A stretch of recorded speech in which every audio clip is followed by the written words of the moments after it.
Hi everyone, this is Group 3 Productions, and we're going to be talking about Flajora's Flask. With me today, James, is Kevin Kong, Jackie Morrow, and David Backstrom, who you can't see me point at because this is only the audio. Flajora's Flask is a game created by Christopher Knight for a Let 'em Dare competition. Let 'em Dare is a game-making competition where people, over a weekend, throw together a game.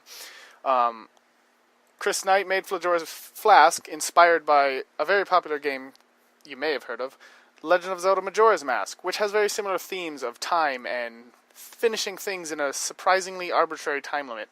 In Majora's Mask case, the time limit is 3 days of game time. In Flajora's Flask, the time limit is 10 seconds of your time. As you play the game, you will basically have to play the game in that entirety of the 10 seconds. Anytime you fail, the world is destroyed. The final day starts, 10 seconds remain, and you end up having to try and figure out what you're doing. So, the idea of this game is to basically just figure out everything in 10 seconds. Good luck. Go. Initially, you don't have any idea what you're doing. You're wandering around this area. You know there's a big attack here thing where the Flajora, the titular enemy, blows up everything.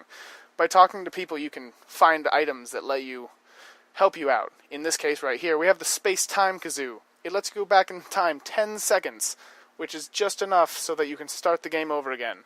But it also lets you keep anything that you found. By playing this way, you can cheat people out of things. Here, you cheated somebody out of that, you get their fast shoes. Now that you go back in time, you have those fast shoes. In this game, you're running around this temporal shift. You have these 10 seconds that run over and over. Everything's exactly the same to everyone except you. You are the only person for whom time is flowing outside of this game. This speaks a lot to the temporality and sort of the diegetic nature of time in games. You can see sort of how this is presented in Majora's Mask, but Flajora's Flask is a much more concentrated mix of that. Instead of having this 3-day time cycle, there's not really much of a sense of urgency until the end. The sense of urgency is here for the entirety of this game. There is no waiting, there is no running around or grinding. There is only 10 seconds and the world is destroyed. Hi, this is Kevin. The difficulty of the game is not very apparent. Whereas most games, such as in RPGs, would have quest lines that would point you in the right direction, or shooters where you simply have a direction to shoot the other guys, in Flajora's Flask, you simply have to try to stop Flajora from destroying the world. The problem is that the game doesn't tell you how to do this at all, because when you start off, you're just simply given a giant 10 indicating that the world is going to blow up, and that you simply have to run around. The first thing that it indicates to you is when you get close to the initial starting NPCs on your left, when you get near them, they give you a small speech bubble. That's the only way to interact with another NPC, or finding out more information about this game. The difficulty of this game is rather hidden, because there's a lot of background mechanics that are at play. For example, the time traveling kazoo. Because of that, if you don't have the time traveling kazoo, even as we show in the Let's Play that we've earned the speed shoes, we can't retain it because we haven't saved. So the saving mechanic is only through time travel. So, because it has no consistent plot line that it guides you in, you have to consistently, through trial and error, have to figure out a way to accomplish and finish this game. This is what makes Flajora's Flask a somewhat complicated game, because there isn't a simple, gather materials, deliver the quests, and earn the reward. You have to figure out the pieces on your own. Hey, this is David. The subject of graphics is a large topic in the video game industry. Whether something has the most realism and can be broken down into thousands of pixels gets lots of attention in the game industry. With Flajora's Mask, however, the graphics are not what some gamers would call high graphic. In fact, I'm pretty sure the sprites were made in MS Paint. However, the consistent use of the art style causes the game to feel like a nicely finished work. This consistency is what allows a player to have a point of reference in the game, and allows inference to be made into what the objects in the game are. Consistency in the art style allows games to be played no matter what type of graphics are used. While I wouldn't call this game beautiful, it's definitely a finished product. Consistency in the art style of a game pieces it together and allows for better immersion into the game. It's why I still play many older games, and why games like Zelda, Illusions of Gaia, Okami, Eco Series, and others seem timeless. Well-designed art will always portray a sense of realism because it remains consistent with itself. With a constant art style, it allows the world in the game to be drawn out, allows gamers to interact with other elements of the game. These elements include what the game designer wanted to portray in the creation of the game, whether it be the meaning or lesson, or perhaps a story that the designer felt passionate about. Hey, this is Jackie. When I played through this game, I had never heard of it. I had never played it before. So the blind run through was messy, to say the least. First off, I kind of just stood there for 10 seconds, like 10 playthroughs, and then the world ended like 10 times.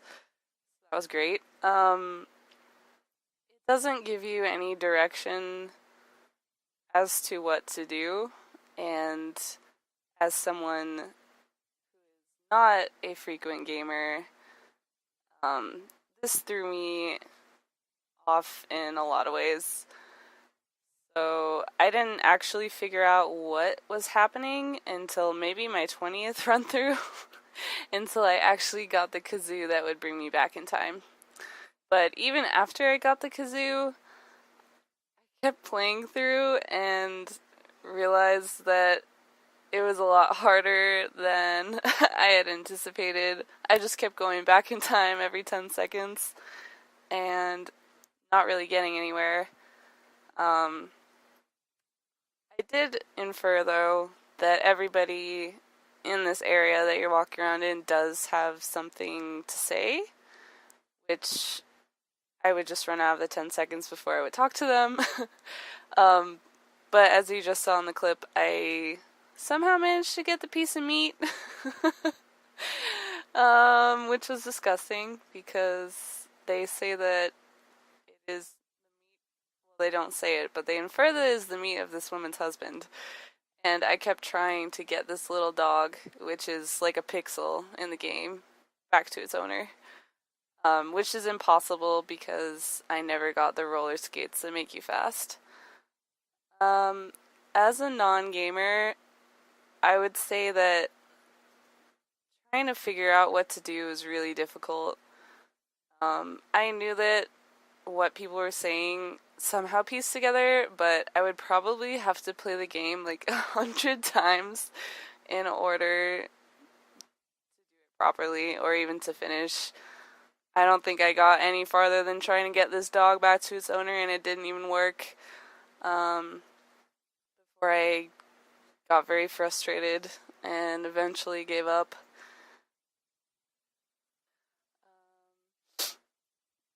Another point that threw me off as someone who doesn't play a lot of video games is this is from a bird's eye view, which I have played Zelda, and that one's from like third person or a first person perspective.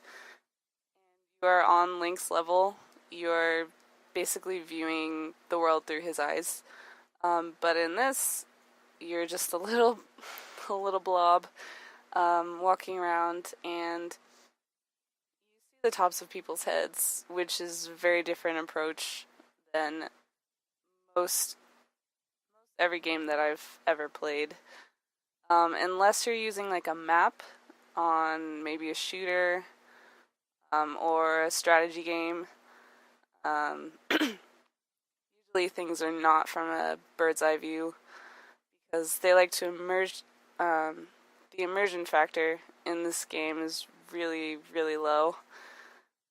Basically everything is boxy, but you infer that their houses, trees look like giant atoms, and the dog is just like a little square. So it's very low key, but it helps you focus on what your goal is, even if it's very difficult to figure out. The words are probably the most important factor in this game. This is Group 3 ending off of Flajora's Flask. We hope that you enjoy this presentation and that it has brought to your attention the possibility of a critical analysis of games that are not graphically intense and of an older generation, and not necessarily too keen on gameplay, but rather it tells a story. Anyways, thank you. Bye.